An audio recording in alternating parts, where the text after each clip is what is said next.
আব্দুর রহিম, আমার ছোট ভাই। ওই 92-তে দলিল করছি আমি।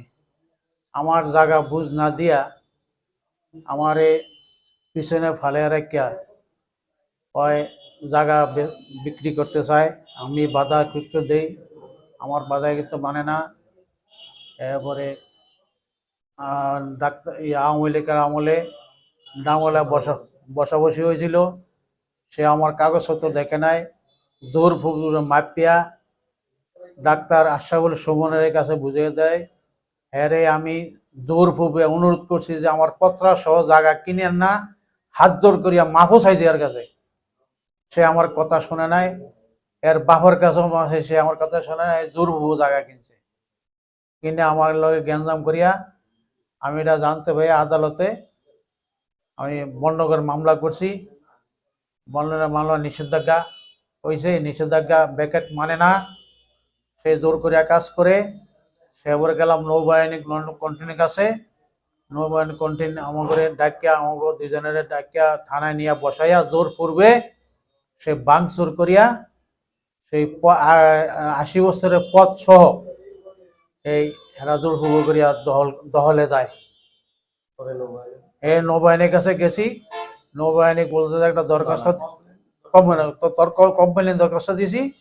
সেই দরখাস্ত বলছে যে আমরা কাগজ সঠিক কেন বাধা দিলেন না, কেন বাধা দিলেন না। এবারে আশরাফুল সুমনের ডাকছে, সে একবারও যায় নাই। যে সে বদমাইশ, আমার কাছে আয়া কোনো পাত্তা হবে না, আমরা ফিরিয়ে সব উড়িয়ে দেন, জায়গা দখল করে আলান। আমরা এটা করি নাই,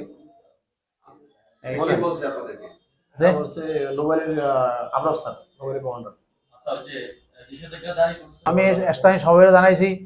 এবার আওয়ামী লীগের নেতারা ওই আমার ছেলেরা আমার করে জিম্ম করিয়া অনেক ওই পথ মা বোন ফিটাফিটি করছে। এই আমার ঘর থেকে বেরোতে দিব না, আমার বাসা থেকে বেরোতে দিব না। আমার চাচার নাম আব্দুর রহিম, আমার নাম মোহাম্মদ নবী, আমার বাবার নাম হাজি মোহাম্মদ আলী মিয়া। উনি আমার চাচা। আমরা ওনার থেকে জমি কিনছি 92। আব্দুর রহিম আমার চাচা, ওনার থেকে আমরা জমি কিনছি 92 সনে। উনি আমাদেরকে জমি বুঝ না দেয়া, উনি 2024 সালে অন্য পার্টি থেকে জমি বিক্রি করে উনি ওনাদেরকে বুঝ দেয়। আমার প্রশ্ন হইল যে আগে আমার জমিটা বুঝ দিতে হবে, তারপর উনি ওনার জমি থার্ড পার্টি জমি বুঝ দেবে, ওটা আমার কোনো সে নাই। কিন্তু উনি আমার জমি বুঝ না দেয়া উনি এখন পাচারা শুরু করছে। উনি আমার এটি অনুরোধ, উনি যে আমার চাচার সাথে জমির ইয়েটা ফসলা হবে, তারপর উনি বিল্ডিং করুক, নির্মাণ কাজ করুক। উনি বিক্রি করতে ডাক্তার আশরাফুল সুমন, মমতাজ বেগম, মাকসুদুর রহমান বিক্রি করছে।